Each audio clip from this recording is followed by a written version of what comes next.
Hello and welcome to the channel again guys, this is Shaurya Awasthi.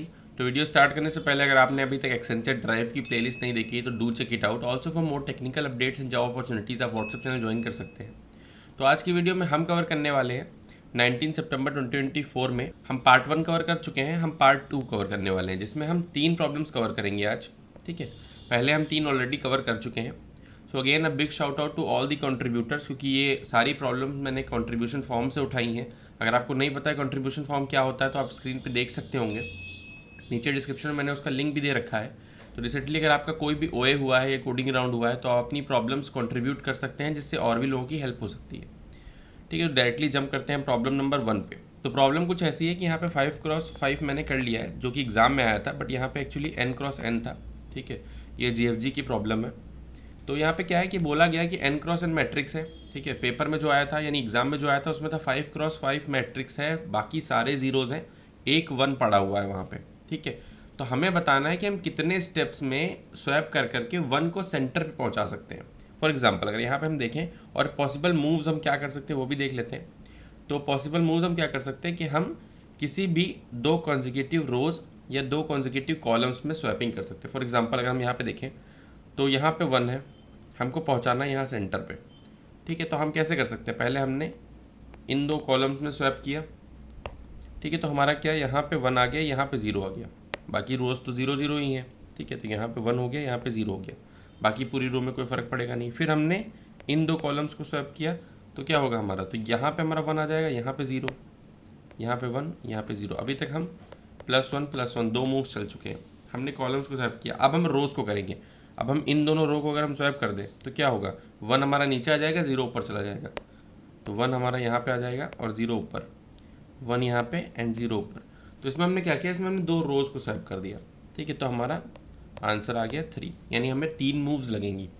तो कहीं ना कहीं हम ये देख सकते हैं कि इसमें क्या है, इसमें हम रो और कॉलम में देख लेंगे कि कितना दूर है वो सेंटर से। ठीक है, जैसे 5x5 की अगर हम बात करें तो उसके लिए हमारा सेंटर क्या होगा, उसके लिए सेंटर होगा हमारा 2,2, ये वाला कोऑर्डिनेट।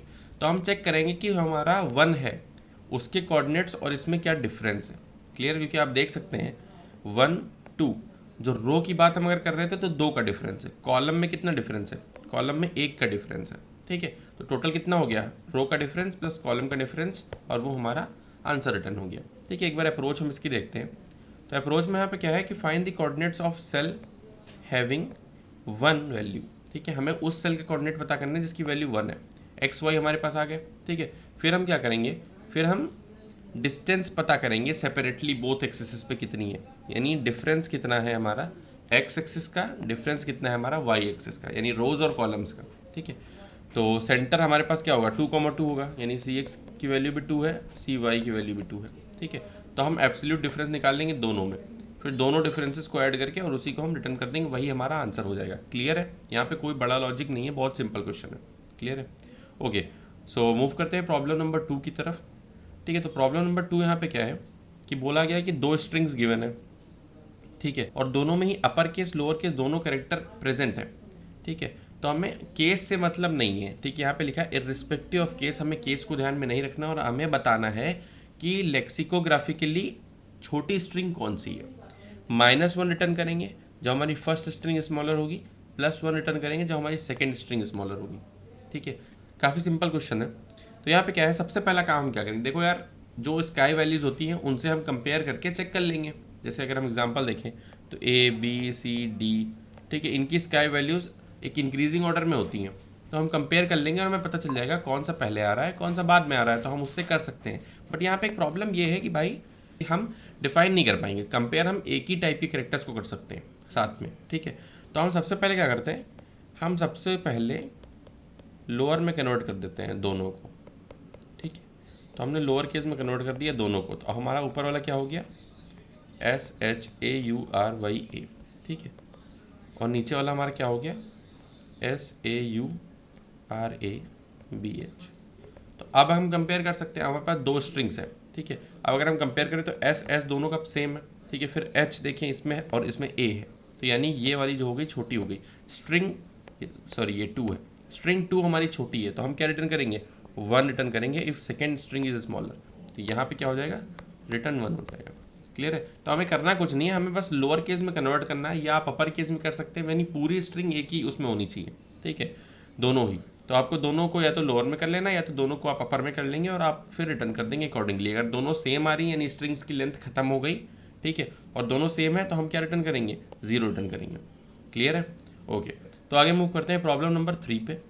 प्रॉब्लम नंबर 3 ये लीड कोड की प्रॉब्लम है, ठीक है, इंटीजर ब्रेक।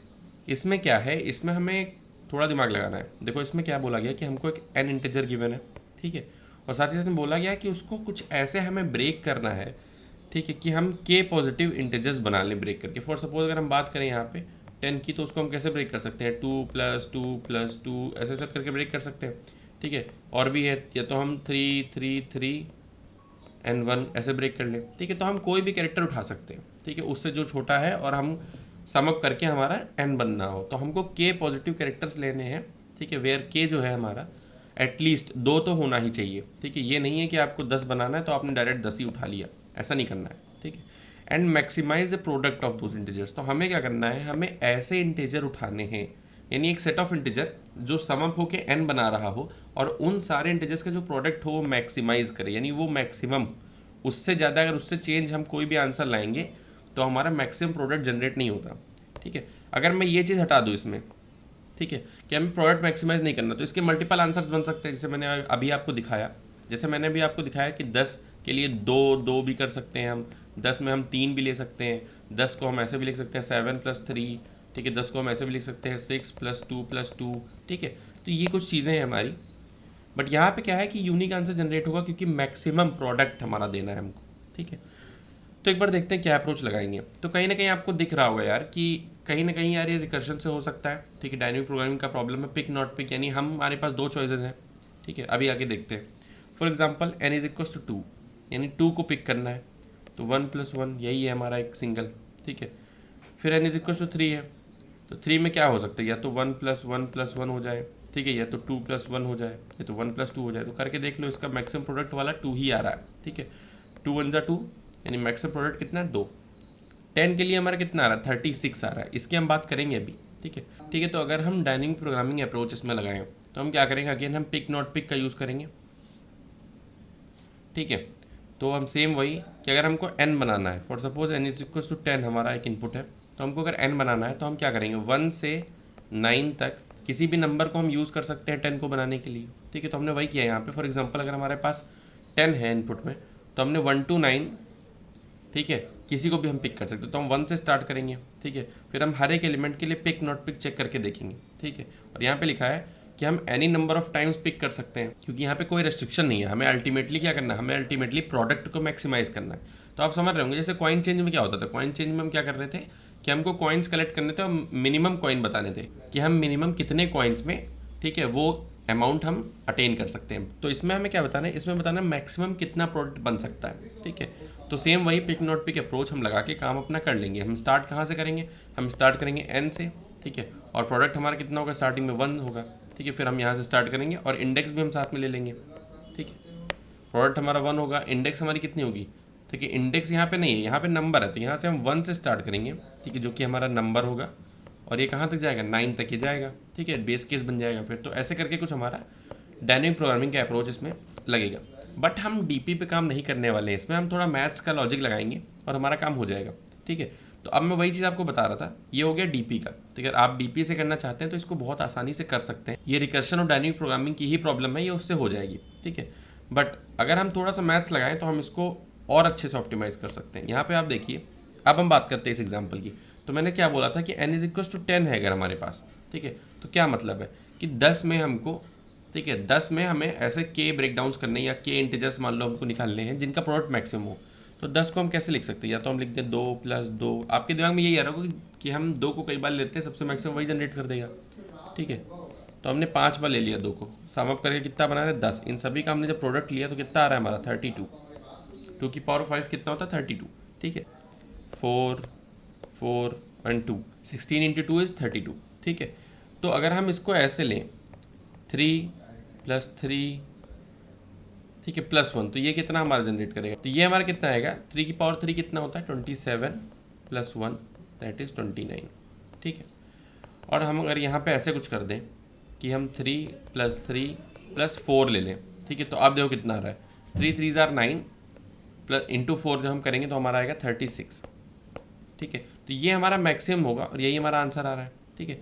तो अगर हम एक चीज़ समझें, देखो 3 जो होगा ना, ये लॉजिक इसमें यही है, इंट्यूशन इसका यही है कि जो 3 है, अगर हम 3 के अकरेंसेस को मैक्सिमाइज़ करेंगे तो हमारा कहीं ना कहीं प्रोडक्ट मैक्सिमाइज होगा, क्योंकि इसके पीछे रीज़न ये है कि अगर आप यहाँ पे देखें तो भाई देखो 2 और 3, ठीक है, यही हमारे सारे मल्टीपल बनाएगा आगे चल के, ठीक है। 2 के हमारे कौन कौन से बन जाएंगे, जितने भी इवन है, ठीक है, या तो प्राइम निकलेगा या तो फिर वो 3 से मल्टीप्लाई हो जाएगा आगे चल के, या फिर आगे 5 से बनेगा। तो 5 और जितने हम आगे नंबरों पे बढ़ते रहेंगे, जैसे 5 पे गए हम या फिर 7 प्राइम पे चले गए हम, तो जैसे जैसे हम आगे बढ़ते रहेंगे तो उससे हमारा प्रॉब्लम ये आएगा कि उसमें हमारे कम इंटीजर्स होते जाएंगे। जैसे हम अगर 9 + 1 कर दें तो क्या हो जाएगा हमारा, 9 × 9 ही रहेगा, ठीक है। 8 + 2 करें तो क्या पहुँचेगा, 16 ही पहुँचेगा, ठीक है। जैसे जितना हम ज़्यादा बड़ा नंबर लेंगे उतने कम डिजिट्स होंगे, तो ये भी प्रॉब्लम करेगा आगे चल के, प्रोडक्ट मैक्सिमाइज नहीं हो पाएगा। तो कहीं ना कहीं ये एक लॉजिक है कि आप अगर 3 को मैक्सिमाइज करें, ठीक है, यही लॉजिक है इसके पीछे, अगर आप 3 को मैक्सिमाइज करेंगे, नंबर ऑफ अकरेंसेज ऑफ 3, तो हमारा क्या होगा,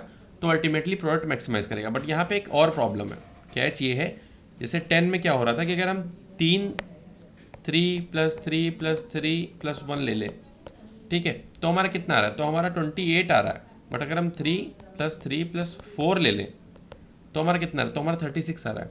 तो इस केस में तो हमको मैक्सिमम 3 यहाँ पे मिल रहे हैं। तो एक प्रॉब्लम ये है कि देखो 3 से अगर डिविजिबल हो रहा है कम्प्लीटली तो कुछ सारे 3 ले लो, ठीक है। अगर 3 से डिविजिबल नहीं हो रहा है तो क्या हमारा रिमाइंडर बच सकता है, या तो 1 या तो 2, ठीक है।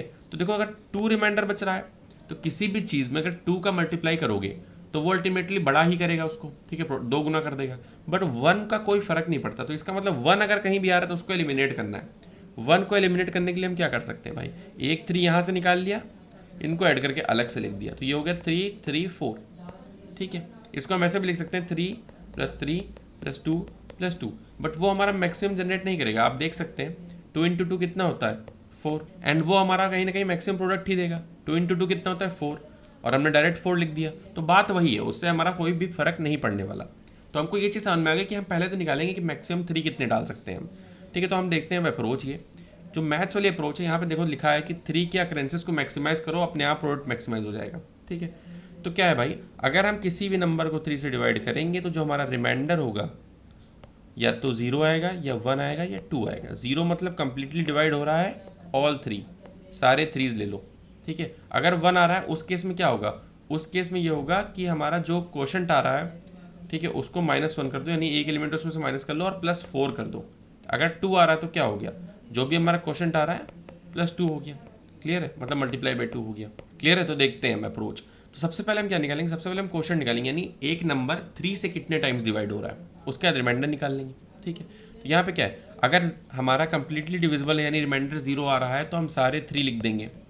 अगर सारे 3 हैं तो कितने नंबर ऑफ टाइम्स 3 होंगे, q टाइम्स क्वोशंट, ठीक है। तो कुछ नहीं करना, रिटर्न करना हमें 3⁻q, आंसर हो जाएगा, ठीक है।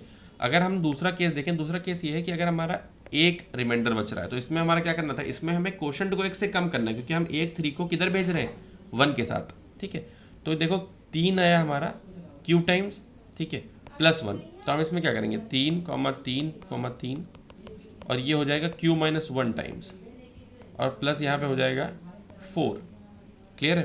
तो ये जो है हमारा, ये कैसे रिप्रेजेंट करेंगे, जैसे यहाँ पे हमने कर दिया तो कैसे करेंगे, इसको हम लिखेंगे पावर ऑफ 3, q - 1, ठीक है, क्योंकि एक हमारा अकरेंसेस कम हो गया, ठीक है, इनटू हम क्या कर देंगे 4, और ये हमारा हो जाएगा आंसर, क्लियर है। यही हम अगर अपना केस 3 देखें, केस 3 में क्या है भाई, q टाइम्स हमारा आया और साथ में 2 है, तो 2 है तो 2 को तो हम डायरेक्टली मल्टीप्लाई कर सकते हैं, ठीक है। तो 2 के केस में हम क्या करेंगे, यहाँ पे जो ये है इसका प्रोडक्ट कितना बनेगा, पावर 3 q, ठीक है, ये हो गया इसका मल्टीप्लाई हमने कर दिया 2 से, और ये बन गया इसका आंसर, ठीक है। तो हमारे 3 केसेस हैं, एकदम शॉर्ट में हमारा हो जाएगा, ठीक है। कोई इसमें ज़्यादा ना हमारा स्पेस कॉम्प्लेक्सिटी यूज़ हो रहा है, ठीक है, ना हमारा कोई भी टाइम कॉम्प्लेक्सिटी यूज़ हो रहा है, एक भी फॉर लूप का भी यूज़ नहीं हो रहा, डायरेक्ट हम अपना आंसर जनरेट कर लेंगे, ठीक है। तो काफ़ी ईजी अप्रोच है ये, ठीक है। आप खुद से एक बार पेन पेपर पे करके देखो, आपको और भी क्लियर हो जाएगा। कोड इन तीनों ही क्वेश्चंस का आपको नीचे डिस्क्रिप्शन बॉक्स में मिल जाएगा। So thank you so much for watching this video. अगर वीडियो पसंद आया हो तो वीडियो को लाइक करिए, चैनल पर नए हैं तो चैनल को सब्सक्राइब करिए। मिलते हैं अपने अगली वीडियो में, तब तक के लिए बाय।